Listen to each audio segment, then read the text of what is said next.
Hello दोस्तों, आज हम विज्ञान के 30 बहुत ही महत्वपूर्ण प्रश्नों के बारे में बात करने वाले हैं जो कि बार बार एग्जाम में पूछे जाते हैं। तो देखिए, आपका पहला प्रश्न है, आंसुओं में कौन सा पदार्थ घुला रहता है? तो आंसुओं में सामान्य नमक घुला रहता है। कौन सा पदार्थ? सामान्य नमक। ठीक है ना दोस्तों। अगला प्रश्न है, लोहे पर जंग लगती है किसके कारण लगती है? फेरिक ऑक्साइड से, जल योजित फेरस तथा फेरिक ऑक्साइड से, क्षारकीय फेरस एवं फेरिक कार्बोनेट से, उपयुक्त सभी के कारण। तो इसका सही जवाब हो जाएगा डी नंबर, उपयुक्त सभी के कारण। अगला प्रश्न देखते हैं, इंसुलिन की खोज की थी किस वैज्ञानिक ने की थी?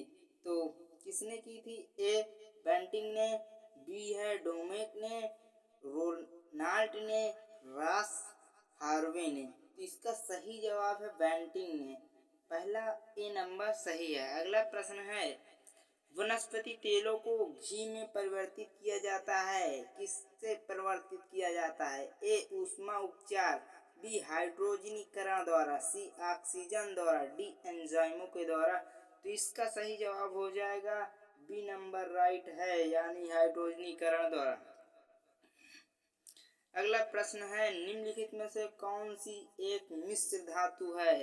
तो मिश्र धातु कौन सी है? जस्ता है, स्टील है, सीसा है, एल्युमिनियम है। तो जो मिश्र धातु है इसका भी बी नंबर राइट है, स्टील है। अगला प्रश्न है, निम्नलिखित में से कौन सी ईंधन गैस यानी फ्यूल गैस नहीं है? कौन सी नहीं है? तो आपका इसका सही जवाब जो हो जाएगा सी नंबर, हास गैस। ठीक है ना, हास गैस। अगला प्रश्न है, निम्नलिखित में कौन सा तत्व प्रबल क्षारीय ऑक्साइड बनाता है जब ऑक्सीजन में जलता है? तो कौन सा बनाता है? फास्फोरस, सोडियम, लोहा, गंधक। तो जो बनाता है वह सोडियम, यानी बी नंबर राइट है इसका, बी नंबर। ठीक है ना। अगला प्रश्न है, फेदम है यानी फेदम क्या है? एक मछली होती है, एक पौधे का नाम है, एक बर्तन को कहते हैं। तो इसको एक माप है, यह एक माप है। अगला प्रश्न है,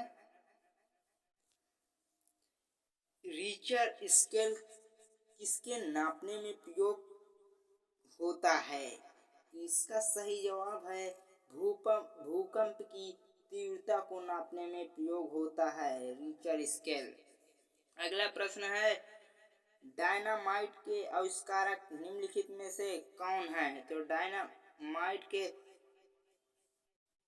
जो आविष्कारक हैं वे हैं अल्फ्रेड नोबेल, यानी सी नंबर राइट है इसका। अगला प्रश्न है, प्लास्टर ऑफ पेरिस प्राप्त किया जाता है सोडियम बाइकार्बोनेट से, जिप्सम से, यूरिया से, कार्बन से।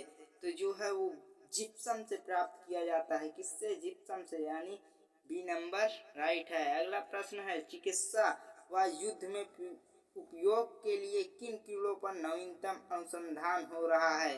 तो किन कीड़ों पर हो रहा है? लेजर कीड़ों पर हो रहा है, यानी बी नंबर सही है। अगला प्रश्न है, राडार में किस प्रकार की तरंगे होती हैं? विद्युत तरंगे, विद्युत चुंबकीय तरंगे, ध्वनि तरंगे, उपयुक्त में से कोई नहीं। तो विद्युत चुंबकीय तरंगे होती हैं, बी नंबर राइट है। अगला प्रश्न है, आकाश के नीले दिखाई देने का मुख्य कारण क्या है?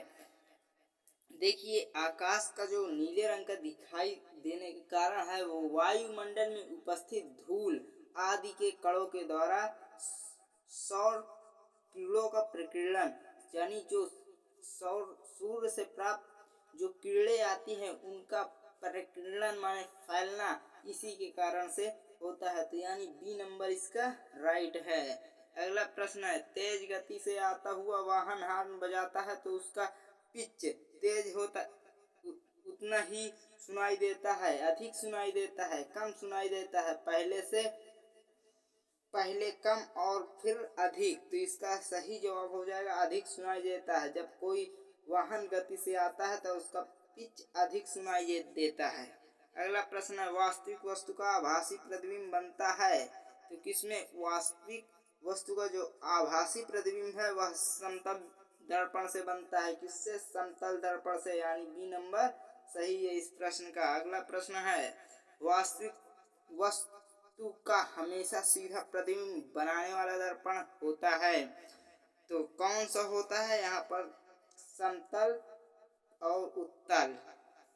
अगला प्रश्न है, वास्तविक प्रतिबिंब की प्रकृति कैसी होती है? ए उल्टा, बी सीधा, सी सीधा और उल्टा, डी इनमें से कोई नहीं। तो जो है वास्तविक प्रतिबिंब की प्रकृति होती है वह उल्टा बनता है। कैसा बनता है? उल्टा बनता है। जो वास्तविक होता है वह उल्टा बनता है। अगला प्रश्न देख लेते हैं, वस्तु से छोटा प्रतिबिंब बनाता है। वस्तु से छोटा प्रतिबिंब बनाता है उत्तल दर्पण और अवतल दर्पण। अगला प्रश्न देख लेते हैं, प्रकाश के परिवर्तन के नियम अनुसार आपतन कोण परावर्तन कोण से बड़ा है, आपतन कोण परावर्तन कोण के बराबर है, आपतन कोण परावर्तन कोण से छोटा है।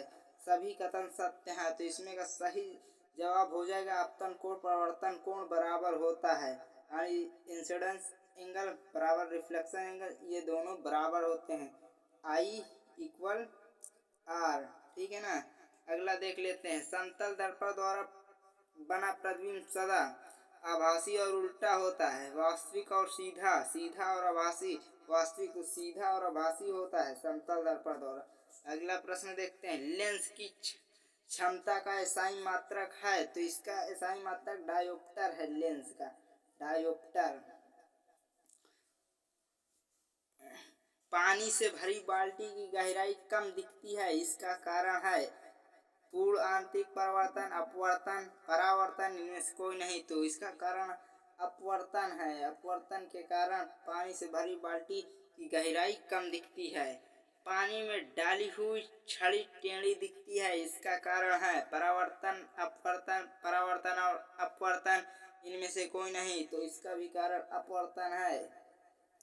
अगला प्रश्न देख लेते हैं, संक्षारण किस प्रकार की अपक्रिया है? अपचयन अपक्रिया, अवक्षेपण अपक्रिया, उपचयन अपक्रिया, संयोजन अपक्रिया। तो इसका सही जवाब है ऑप्शन सी, अपचयन अपक्रिया। किस प्रकार की अपक्रिया है? उपचयन अपक्रिया, अपचयन नहीं उपचयन, सी नंबर राइट है, उपचयन अपक्रिया। किसी अभिक्रिया में भाग लेने वाले पदार्थ क्या कहलाते हैं?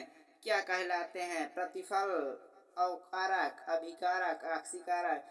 जो किसी अभिक्रिया में भाग लेते हैं उसे अभिकारक कहते हैं, और जो प्राप्त होता है उसे प्रोडक्ट कहते हैं। अगला प्रश्न है, श्वसन किस प्रकार की अभिक्रिया है? ऊष्माक्षेपी अपक्रिया, संयोजन अपक्रिया, उपचयन अपचयन अपक्रिया, द्विघटन अपक्रिया। तो ऊष्माक्षेपी अपक्रिया है, ए नंबर राइट है इसका। अगला प्रश्न देख लेते हैं, प्रबल अम्ल और दुर्बल अम्ल क्षारक से बने लवण का पीएच मान क्या है? 7 से अधिक, 7 से कम, 10 और 14 के बीच, 14 से कम। तो इसका सही जवाब होगा 7 से कम। अगला प्रश्न है, दही में किस प्रकार का अम्ल पाया जाता है? लैक्टिक अम्ल, साइट्रिक अम्ल, आक्जेलिक अम्ल, अन्य। तो इसमें लैक्टिक अम्ल पाया, दही में लैक्टिक अम्ल पाया जाता है। अगला प्रश्न है जो कि अंतिम प्रश्न होगा दोस्तों, वे पदार्थ जिनके स्वाद खट्टा होते हैं और जो नीले लिटमस के घोल को लाल बनाता है कहा जाता है? अम्ल, लवण, फस या क्षारक। तो दोस्तों इस प्रश्न का उत्तर और जल में घुलनशील भस्म क्या कहलाते हैं? क्षारक, क्षार, संक्षारण और क्षरण। इन दोनों प्रश्न का उत्तर आप लोग कमेंट करके अवश्य बताइएगा। यदि वीडियो अच्छी लगी हो तो वीडियो को एक लाइक कर दीजिएगा। जब के लिए जय हिंद, जय भारत। मिलते हैं नेक्स्ट वीडियो में।